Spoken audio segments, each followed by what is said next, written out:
what if I told you the biggest arms deal in US history wasn't designed to protect Taiwan? It was designed to save American factories. Yeah, I know, that sounds cynical, but stick with me, because the numbers tell a story that nobody's talking about. December 2025. The Pentagon announces an $11.15 billion weapons package for Taiwan.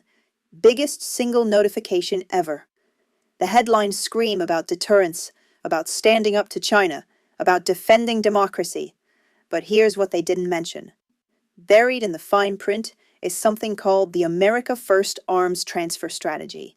And when you read it, really read it, you realize this isn't about Taiwan at all. It's about using Taiwan's money to restart assembly lines in Ohio and Arkansas. I'm not making this up. February 6th, 2026, Trump signs an executive order that explicitly ties foreign arms sales to domestic manufacturing. The language is pretty clear.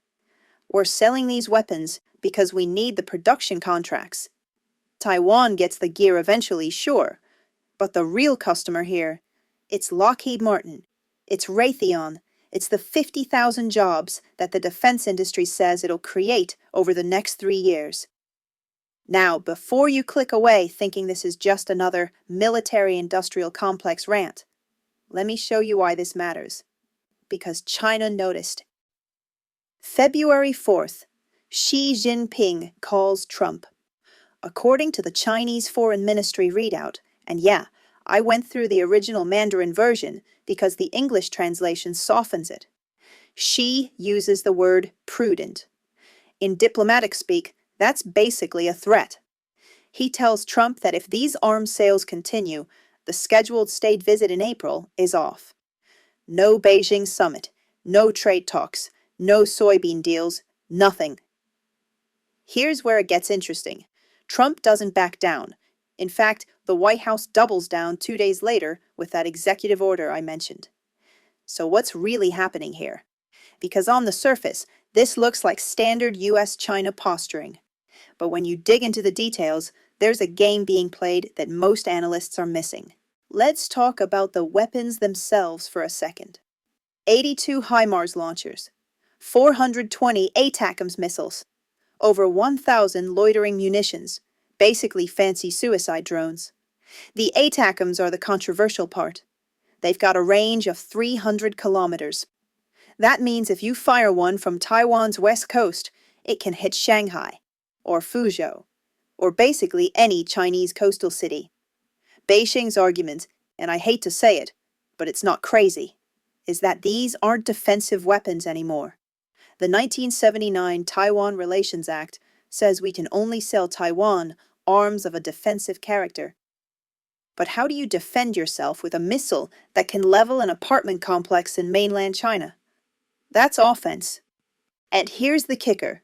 We know it's offense because the Pentagon's own strategy documents from 2024 explicitly call this asymmetric deterrence. The idea is you make an invasion so costly that China never tries it. You turn Taiwan into a porcupine, but a porcupine that can also stab you in the eye from 300 kilometers away is, well, that's not a porcupine anymore. That's something else. Now, China loves to bring up the 1982 August 17th communiqué. That's the agreement where the US said, and this is a direct quote, that it does not seek to carry out a long-term policy of arms sales to Taiwan, and that American sales would not exceed, either in qualitative or quantitative terms, the level of those supplied in recent years. China treats this like gospel. I spent way too long reading through the actual text of these agreements, and here's what nobody tells you. The same day Reagan signed that communiqué, he sent Taiwan a secret memo with what's called the 6 assurances. One of those assurances, the US would never set a date for ending arms sales. Another, we wouldn't consult with Beijing about what we sell to Taiwan. So we signed a public document saying we'd reduce sales, and a private document saying we'd never stop. You can't make this stuff up. Fast forward to today. The backlog, meaning weapons Taiwan has paid for but hasn't received yet, is sitting at $32 billion. That's not a typo.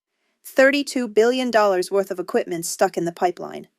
Some of it's been waiting since 2019. Taiwan's already paid. The contracts are signed. But the stuff isn't showing up. Why?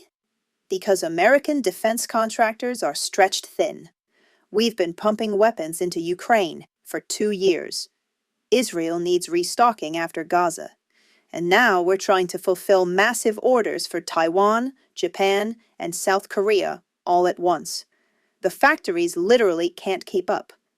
Which brings us back to that executive order. The Trump administration looked at this mess and basically said, fine, we'll use Taiwan's money to build more factories. Taiwan wants HIMARS? Great. We'll take your $2 billion, build a new production line in Arkansas, hire 3,000 workers, and you'll get your launchers in 2028, maybe 2029. Taiwan's not thrilled about this, by the way. Their opposition party, the KMT, which is more friendly to Beijing, has been blocking parts of the $40 billion defense budget in their parliament. Their argument is pretty straightforward. Why are we paying for weapons that won't arrive until after China invades? If US intelligence is right, and Beijing's ready to move by 2027, what good does a missile system delivered in 2029 do for us? It's a fair point. But here's what I think is actually happening. And this is where it gets a bit conspiratorial, but bear with me. The US doesn't expect to deliver all this stuff on time. The Pentagon knows the backlog is unsustainable.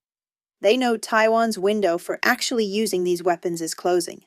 So why keep selling? Because the announcement is the deterrent. Not the weapons themselves, the announcement. Every time the US approves a massive package, it sends a signal to Beijing. We're committed. We're all in.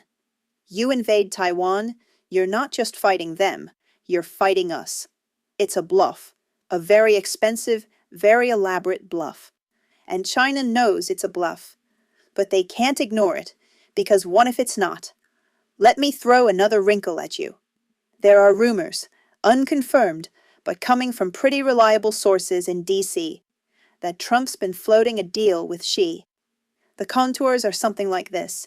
China buys massive amounts of American soybeans and agricultural products, like tens of billions of dollars worth.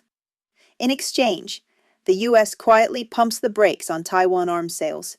Not a full stop, just a slowdown. Fewer announcements, longer gaps between packages.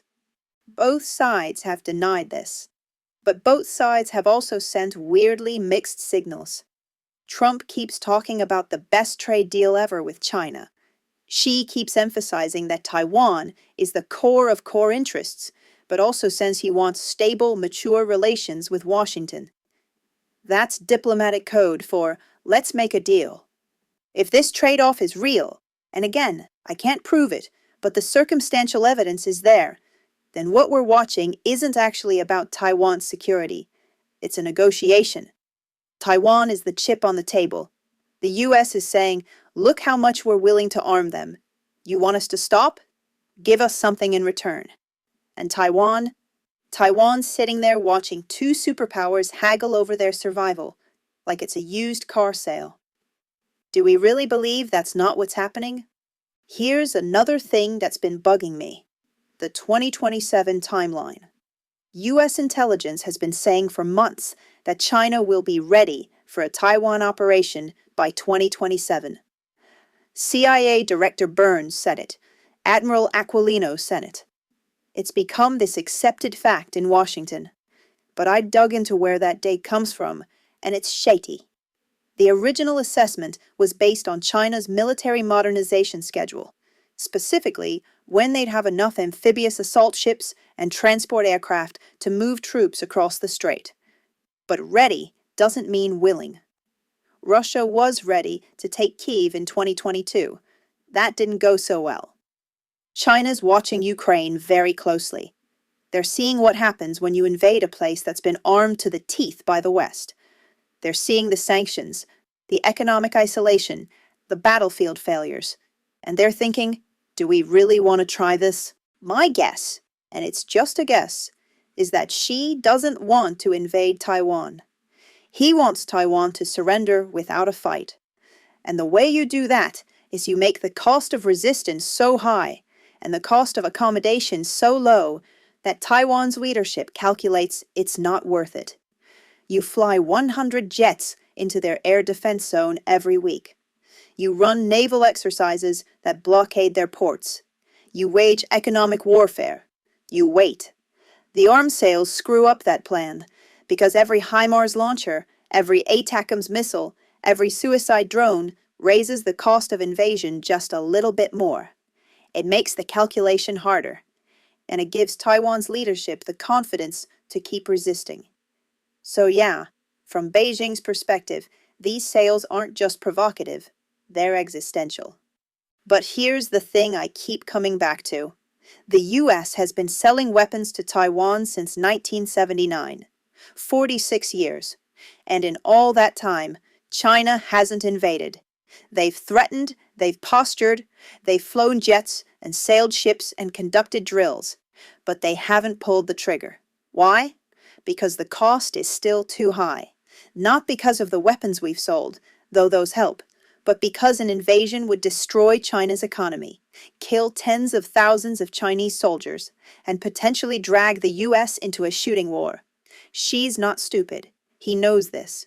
So when I hear people talking about how these arms sales are pushing China toward war, I think, really? Because from where I'm sitting, they're doing the opposite. They're making war less likely by making it more expensive. Unless we're wrong about Xi's calculus, unless there's some internal party dynamic, some nationalist pressure, some timeline that we don't understand, then maybe we're sleepwalking into something we can't control. The question isn't whether we should sell weapons to Taiwan. The question is, what happens when China decides the cost of inaction is higher than the cost of invasion? What happens when Xi looks at those ATACMS and thinks, if we don't move now, Taiwan will be untouchable in 5 years? That's the scenario that keeps me up at night. Not the arms sales themselves, but the possibility that they're accelerating a timeline we think we're delaying. April 2026. Trump's supposed to visit Beijing. If he goes, it means a deal was cut. If he doesn't, it means we're in a very different world. Watch that date, because everything hinges on whether these two guys can find a way to back down without looking weak. And if they can't, well, that $32 billion in weapons better start arriving on time.